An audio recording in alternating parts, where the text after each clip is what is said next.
G'day, ZiggyD here, and welcome back for Monday Musings, the show where I ramble on some topic for 10 to 15 minutes, and occasionally you guys get something out of it. And this week I do indeed hope that some of you might get something out of this one, because the topic I'm going to be talking about this week is one that's a pretty serious one for a lot of gamers and a lot of people in general, and that is depression. You know, I'm going to be talking about video games and depression and any of the links between those two things, and just some of also my experiences, because I have indeed suffered from various bouts of depression throughout my life, most more moderate to mild, but I have had a few instances where I've had pretty severe depression and anxiety, and I've had to claw my way back out of that. And so I have a bit of an idea of what it feels like. I don't think I am among the people with really severe cases of depression, but I've maybe had an inkling of what that can be like.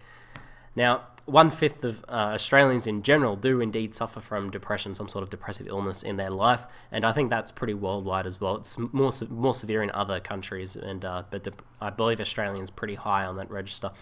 And this can last for months or years or even your entire life. So it's something that affects a lot of people, and I think it has throughout history, but even more so in our modern society because of a few things that I'll probably go over in this video actually.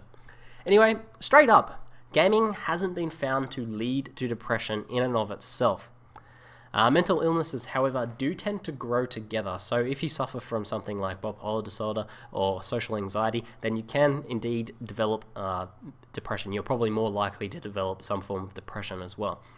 So, on that note, gaming addiction, which is more and more being seen as a actual mental illness, which I think is pretty right, can lead to you developing depression. You have a gaming addiction, and obviously it makes sense that if a gaming addiction is any sort of addiction is overtaking your life and causing the rest of your life to suffer, then it's pretty obvious that that can lead to a form of depression, and that's a link that's definitely been proven. A lot of people that do suffer from gaming addiction do indeed suffer from depression as well. Next up, a lot of the time a gamer with depression or anxiety will use that gaming as a way to escape that depression. Now, a lot of people who aren't gamers and are depressed probably won't use gaming as an escape, but I'm sure some people maybe do pick up gaming as an escape. But a lot of people that are already gamers and who develop or have depression will use that as an escape, because firstly, I think the main reason for that is the rewards you get from gaming are very easy. They're much more accessible than rewards that you get from real life, and also just a lot of games are a really good escape. You know, they're completely separate to a lot of the problems that you might have in real life. So I think, oh, sorry man, I'm a bit sick still. Sorry about that. So I think the main reasons though that excessive gaming can aggravate a mental illness are that excessive gaming naturally means that you'll be more sedentary. Now, I certainly know that. I game for many hours a day, and I do the YouTube thing. Total up of sitting in my office chair is probably something like 8 to 10 hours a day a lot of days. So yeah, that's pretty bad. I try to make sure I get up more so than every hour. So I get up like, I don't know, every half hour, 40 minutes, but I make sure it's at least every hour. And that's a good idea for general health as well. If you sit gaming and don't move for like 8 hours or something like that, you can actually die from things like deep vein thrombosis. That's legit there. So it's a very good idea in terms of your general health to actually get up and move around and do some stuff every hour when you're gaming or sitting in an office chair. But in terms of mental depression, being very sedentary also is a very big aggravating factor, I think. There's been a lot of evidence, scientific evidence, to prove a link between exercise, like developing a healthy exercise routine in your lifestyle, and recovering from depression as well. So it's a pretty good sign about the link between having a very sedentary lifestyle and not recovering from depression, I guess, if you work your way backwards. On the other side of things, excessive gaming also often means that your diet will be pretty poor. Those two things tend to go hand in hand. You know, we like to joke about, I'm going on a gaming marathon. Final Fantasy XIV is coming out, and I've stocked up on my Hot Pockets. But every time I say that, I'm a little bit sad actually, because that is a legitimate concern that a lot of gaming can lead to a very poor diet, and it's definitely something I've had to combat as well, because I am trying to constantly improve my diet, and it hasn't always been so great. And yeah, you just kind of get lazy when you get really into games, especially if you're already using gaming to escape from some sort of depression or something like that. So there's also a problem with turning gaming into your coping mechanism. The development of good and healthy and effective coping mechanisms is a very crucial way of getting yourself out of any form of depression, whether it's mild to severe. And replacing the development of those coping mechanisms with gaming as a coping mechanism isn't really going to help you progress at all. And I think that is actually probably the most serious issue. Like, I think the exercise and diet thing is a big part of it, and having doing a good exercise and having a good diet will help you get out of a depressive state. But having gaming be your coping mechanism for depression, I think, is probably the biggest issue. So, bouts, and let's talk a bit about me and my experiences and what I've used, or the process I've used to break out of the moderate to mild depressions, because the severe ones I'm not really that confident on yet. Like, it hasn't happened to me too many times, and they can last a long time, and anyway. So bouts of depression for me, or anxiety, have always stemmed from me not doing something, or having that I want to do, or having a bunch of stuff that I need to do that I'm not doing.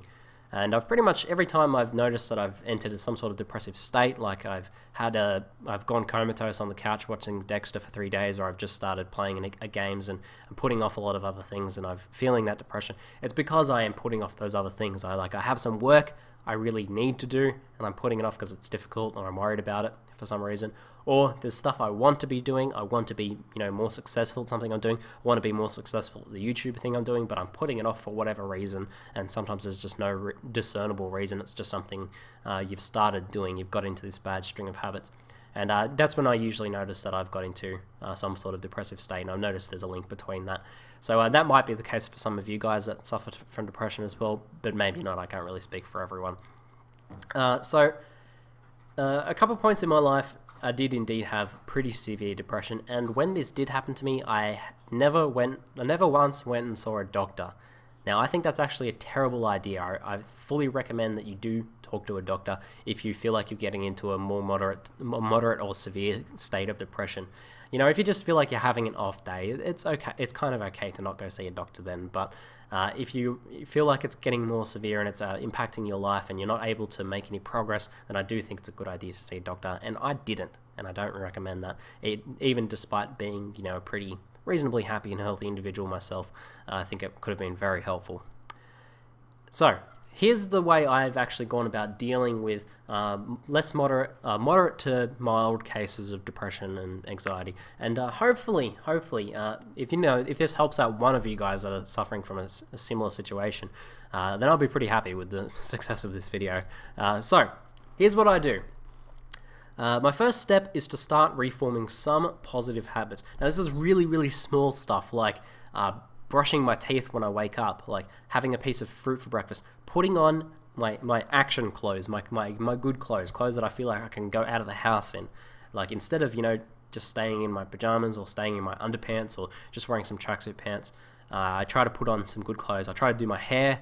That's a big one. If I don't do my hair, I don't feel like I can, I don't feel as confident to go out. If I'm wearing day clothes and I haven't done my hair, then I don't feel as confident. I have a shave and things like that. Just really small stuff, Take those steps and start reforming those positive habits. Make them into actual habits. So that means not just doing it that one day. That can be helpful, but you want to make sure you're doing that each and every day, because that'll, start you in a good train of thought and a train of action as well. Next, I progress into doing some bigger stuff, like going for walks, or doing some little things that I want to do. Maybe like I want to start answering some emails or something like that, and that'll usually help me out a lot. And also, having done the previous little things like brushing my teeth and doing my hair and putting my clothes on and stuff like that, will help me get into doing those slightly bigger things. Next, I do tend to limit my gaming time during these times to productive fun gaming is what I'll call it, but just stuff that's more of a reward than an escape. So try and identify the things that are escape for you. So maybe if you have a certain style of gaming, or if you're just gaming for many hours, then that's probably an escape. But instead, try and limit it to the the productive and fun stuff. Often I'll actually use it as a reward. Like, I'll say I do like a bunch of answering emails and stuff like that, and I'll be like, okay, I'll play a game of StarCraft or something little like that. And that's been pretty helpful, I think. But yeah, I do tend to restrict the gaming if I notice that it is getting a bit out of hand. And then next up, I start progressing onto the things that are actually bothering me in the smallest possible steps, and I think that is the key point. If you make a massive list of all of the things you need to do, people like making lists of goals and stuff, but if you write down a list of all the things you need to do and all the things that you haven't been doing, and then you look at that list, it looks like an insurmountable wall of stuff that you can never possibly overcome, and it just makes you, shrivel up and not be able to do anything, and that's pretty sucky. So don't write out a massive list. Instead, just focus on how you can do little tiny positive steps towards those things, and that's what usually has been successful for me. So say I need to go and do a bunch of this work that I've got a bunch of freelance work I need to do. I'll try and think, I'll do these other things, I'll do these other small positive steps, and develop these other good habits to break me out of this. And then from that positive energy, I'll start doing some little things. So what's the littlest possible thing I can do that will only take 5 minutes? What's a 5-minute task I can do? And I'll do that, Or even if it's like maybe exercise is the big thing for you that you've not been able to do, I'll go for a 1-minute walk. A 1-minute walk like that's freaking easy. Anyone can do a 1-minute walk. I can do like a walk around the backyard. But when you're already doing a 1-minute walk, and when you've already done a 1-minute walk, it's much easier to do more. But it's just that getting started, that initial 1-minute walk. Anyway, I think that's about it for now that I want to talk about. But hopefully, I don't know, hopefully this has been interesting or helpful or something like that. I'd love to hear any of your experiences or advice in the comments below. I'm ZiggyD, and thanks for watching.